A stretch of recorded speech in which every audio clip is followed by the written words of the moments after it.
tuas mãos. Que através, Pai, dessa série nós venhamos aprender como ajudar, Pai, o nosso irmão, como salvar uma vida, Pai.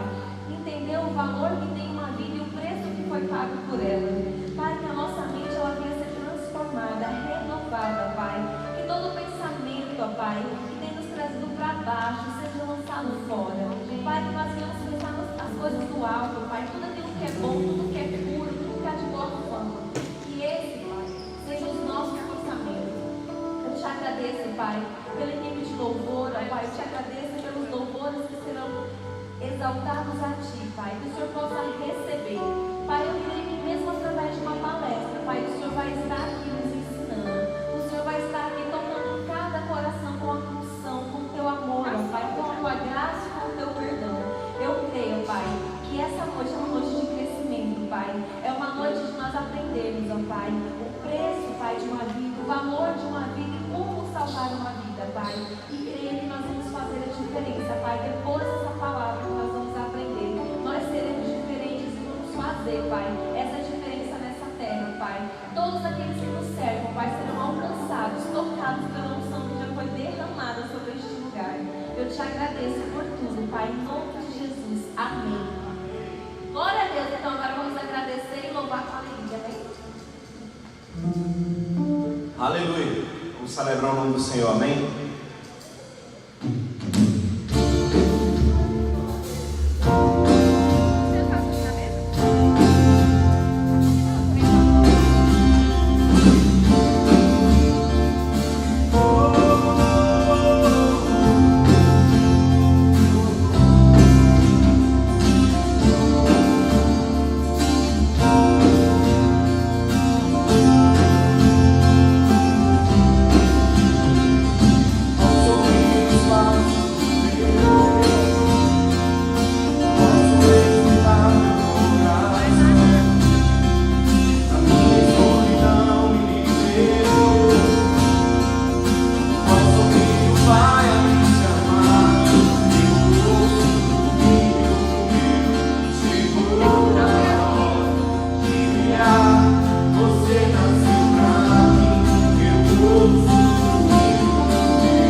só vai melhorar tudo aquilo que nós fizermos, tudo aquilo que nós nos propomos a fazer, só vai melhorar, amém? Vamos declarar com fé. Glória a Deus.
Meu Deus e Pai,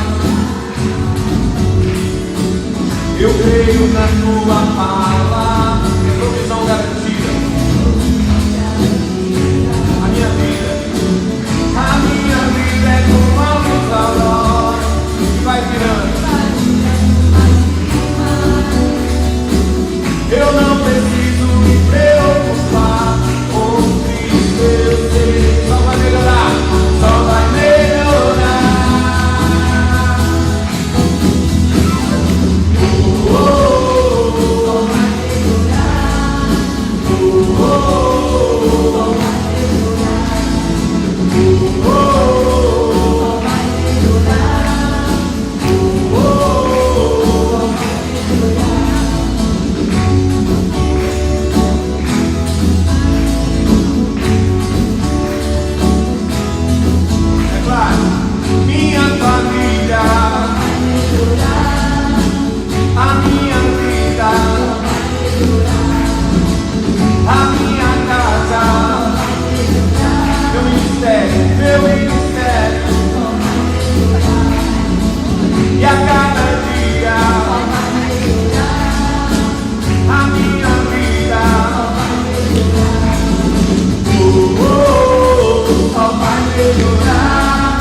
Às vezes você vai pegar um ônibus e falta ali R$1 para você completar o valor do passe. Se aquele valor aparece ali de repente de Deus, como a gente diz, aquilo é uma provisão.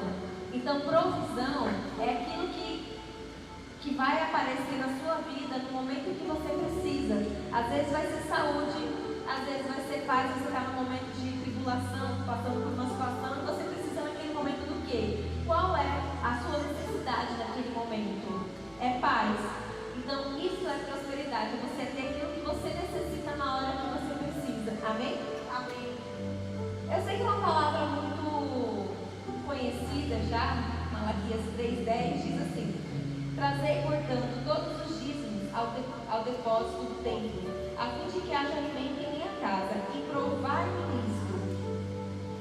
assegura o Senhor dos Exércitos, e comprovai com vossos próprios olhos, se não abrirei as comportas do céu, e se não derramarei sobre vós tantas bênçãos que nem conseguireis guardá-las todas. Eu queria que vocês só se atentassem a uma palavra aqui, quando ele disse, provai nisso. Aqui Deus não está dizendo que nós temos que colocar ele à prova, como se coloca uma prova, alguém para saber se ela é ou não aquilo que ela está dizendo. Deus não está dizendo isso. Deus está dizendo que é para você provar ele, não para você colocar ele à prova. Ele está dizendo, provai-me nisso. O que significa? Quando você vê uma comida ali que está com uma cara maravilhosa, imagina aquela comida dizendo para você, prova-me, tipo assim, me experimente. Então, o que Deus está dizendo assim, experimenta o que Ele está falando, experimenta conhecer o que Ele está dizendo, experimenta colocar em prática aquilo que Ele está falando. E aí você vai ver com os seus próprios olhos que o que Ele está falando é verdade. Então, às vezes a gente olha a palavra de uma forma como se a gente colocasse Deus, quisesse colocar Deus como se fosse assim, ah não, eu vou dar o dízimo, então eu quero ver se Deus cumprir com a palavra dele como se fosse uma obrigação de Deus. A gente tem que entender, como a gente já leu no início, Deus já fez tudo o que Ele podia, Ele já mandou o Filho dele, nada mais vai valer do que isso. Isso é o que Ele tinha de mais valor e Ele deu. Se alguém te pedisse 1 milhão, para quem tem filho aqui, se você tem essa quantidade de 1 milhão e te pedisse o seu filho, o que você preferiria dar? 1 milhão ou o seu filho? Pode falar, os pais, os que têm filhos aqui, pode dizer 1 milhão. É muito mais fácil dar 1 milhão do que dar o seu filho, né? Pois é, Deus deu o que era mais difícil, o que era mais valioso para Ele, que era o filho, o único filho. Então, dinheiro não significa nada, mas através dessa fidelidade, Deus prova o nosso coração, Ele prova a nossa fidelidade, e assim nós não damos brecha para o inimigo ter vantagem na nossa vida, de poder colocar, como diz assim, o devorador. Então, que essa noite a gente tenha essa oportunidade de não deixar o inimigo ser um influenciador na nossa vida, de roubar as nossas bênçãos, e que nós possamos ter uma vida próspera, como a palavra nos promete. Mas a palavra, existem os princípios que nós precisamos cumprir para que ela se cumpra na nossa vida. Precisamos fazer a nossa parte.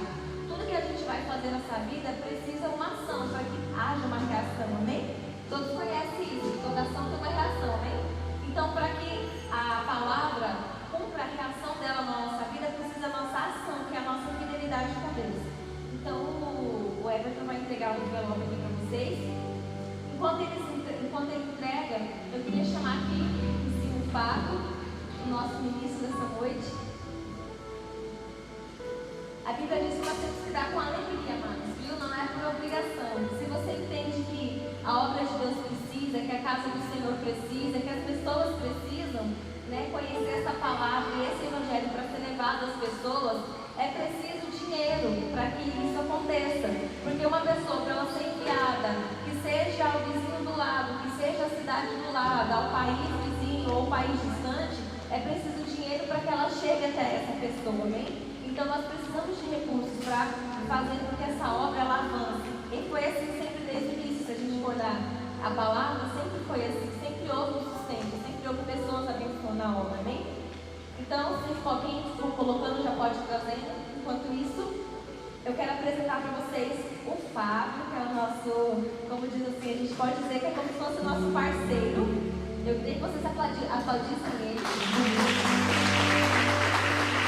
Eu sei que vocês são um pouco tímidos, né? Mas eu sei que daqui a pouco eu sei que vai faltar tempo para tantas perguntas, porque eu sei que o que ele vai falar vai despertar muita curiosidade, vai despertar muita atenção em nós, porque o que ele vai falar é um tema muito importante e principalmente a nossa realidade do dia a dia, é o que a gente tem convivido todos os dias, né? Ou com a gente diretamente, ou com pessoas que estão próximas a nós, direto ou indiretamente, é o que tem acontecido nas nossas vidas. É uma triste realidade, mas ela tem acontecido e nós não podemos fechar os olhos para isso. A gente tem que aprender como lidar com isso e como fazer, como contribuir para melhorar isso que tem acontecido. Então, o Fábio é o nosso parceiro, ele é o psicólogo que tem nos ajudado muito em vários eventos que a gente tem promovido com os jovens, ele tem pegado junto com a gente. Creio que Deus já esteja usando muito a vida dele com relação a isso. É uma oportunidade que nós temos de trazer o conhecimento para as pessoas. Nós colocamos aqui o tema, como salvar uma vida. Essa vida necessariamente não precisa ser a de outros. A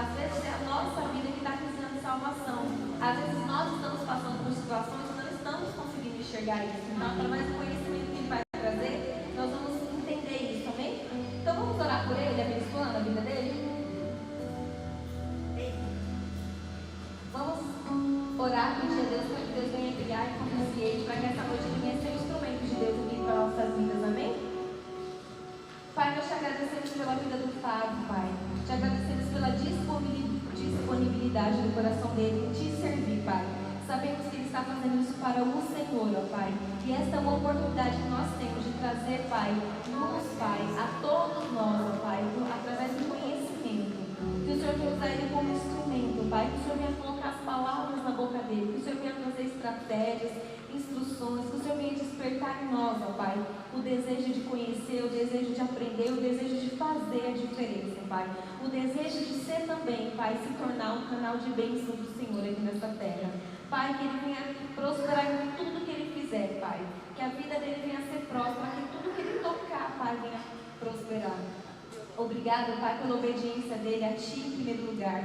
Obrigado, Pai, pela alegria no coração dele em Te servir. Pai, que ele possa ser o Seu canal essa noite, Pai. Faça como Tu queres, Pai, não como nós desejamos, mas que o Senhor venha fazer aquilo que precisamos, não o que queremos, Pai. Eu Te dou graças, porque o Senhor é bom e fiel todo o tempo. Em nome de Jesus. Amém.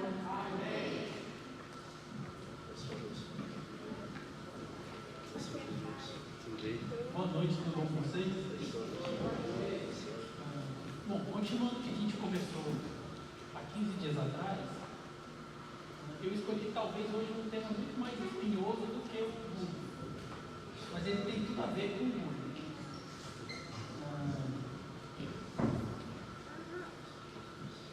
Eu queria falar então hoje sobre a questão do sofrimento. Porque eu acho que isso é uma das coisas que está mais atrelada àquilo que a gente começou a falar na outra vez que eu estive aqui, que é o que vai acarretar aquele tipo de depressão que eu falei, do desamparo aprendido. Para quem não lembra, é um tipo de depressão reativa, quando você não vê uma solução possível para o seu problema, você começa a desistir de se movimentar. A questão do sofrimento vai estar associada ao próprio processo do bullying e vai permear outras facetas da nossa vida. O Salmo 9:13 ele fala assim: compadece-te de mim, Senhor, vê a que sofrimentos me reduziram os que me odeiam, tu que me levantas das portas da morte. O sofrimento talvez seja uma das coisas que mais fazem a gente buscar ajuda. Mesmo que é muito calado, quando está sofrendo, acaba encontrando ou resolvendo se abrir o mínimo possível para alguém atrás de ajuda.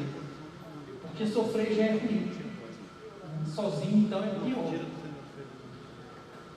E como eu gosto de começar com o dicionário, acho que é o primeiro lugar onde eu começo qualquer reflexão. Eu fui procurar o que significa sofrer. E sofrer é um verbo que pode ser transitivo e pode ser intransitivo.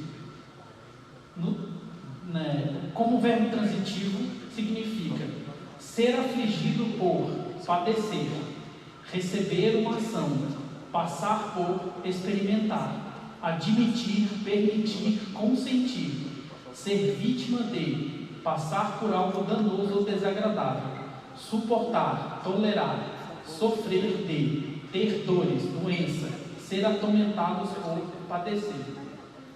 E no sentido intransitivo, ele é sentir uma dor física ou moral.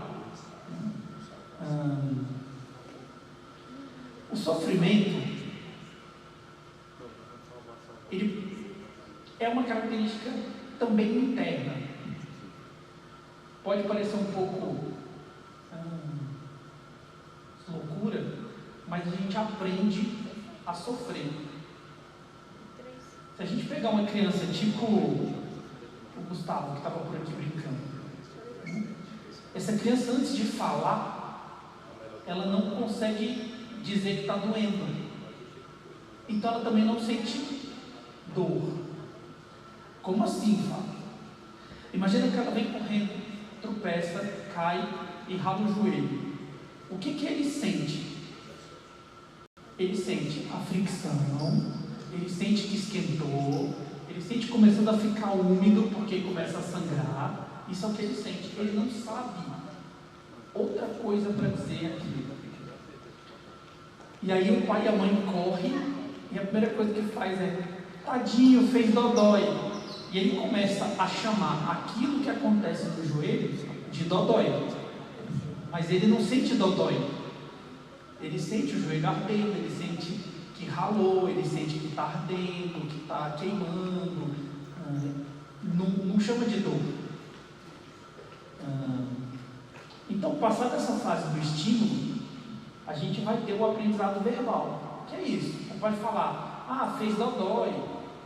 Aí a criança vai primeiro aprender que dodói é dor externa. Ele vai falar dodói na barriga, mas ele está sentindo uma dor.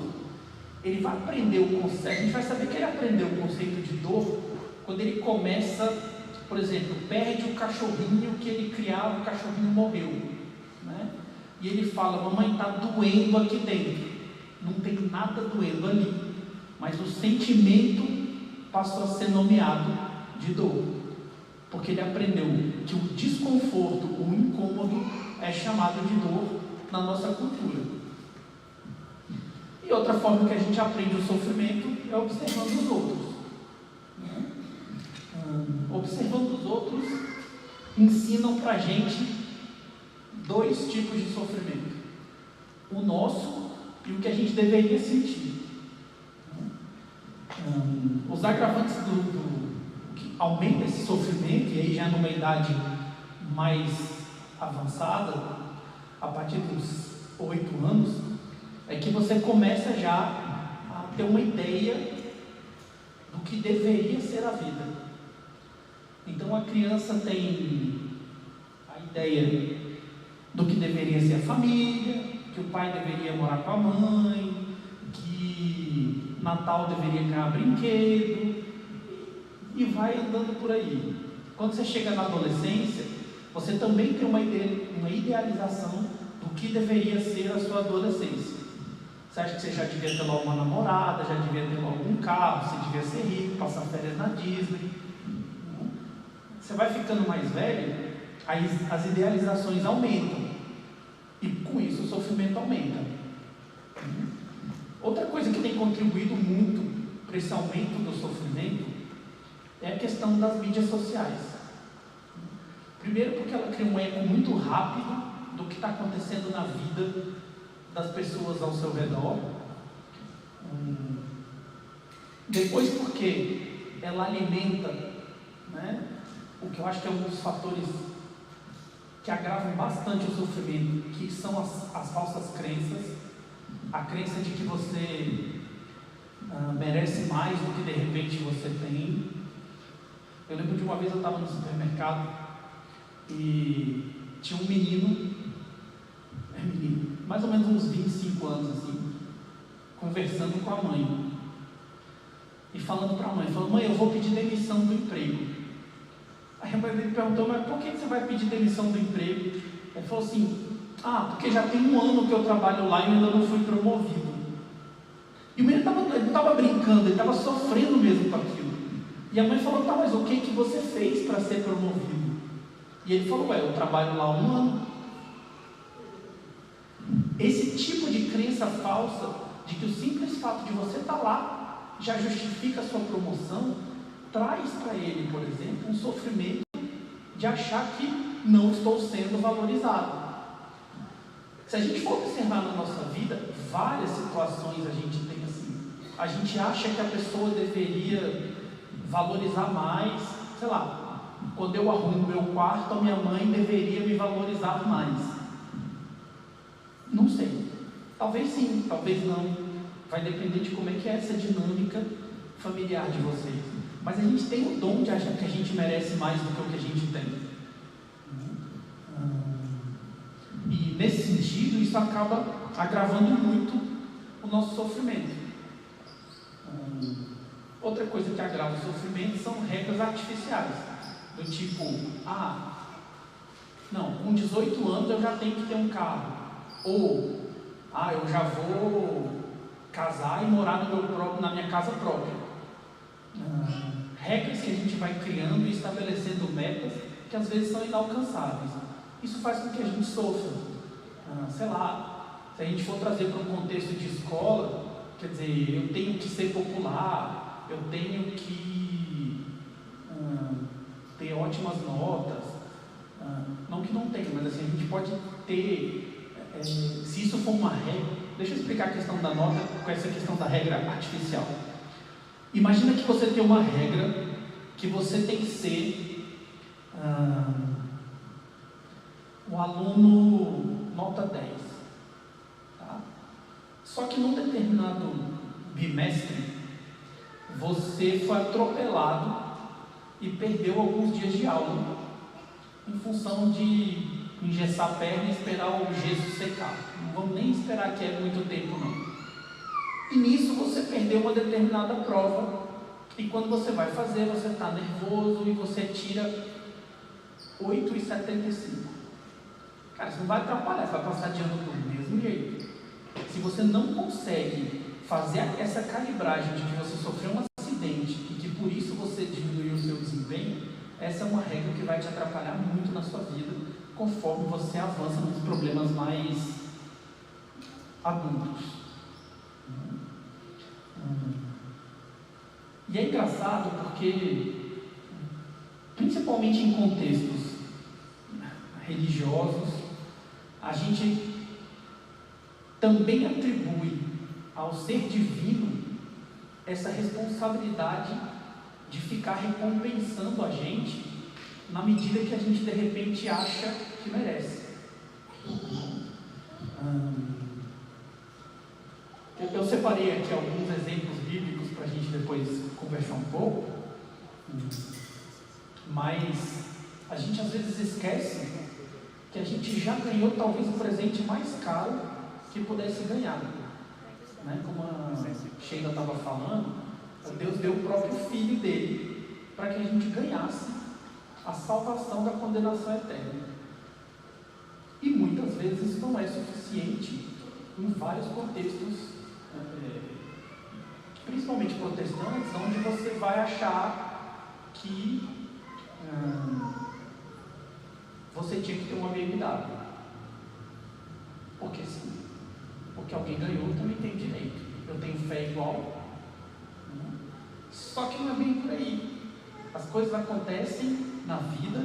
A Bíblia fala que Deus faz o sol nascer sobre o justo e sobre o injusto, faz chover, quando chove para molhar a horta de um, molha a horta do outro também.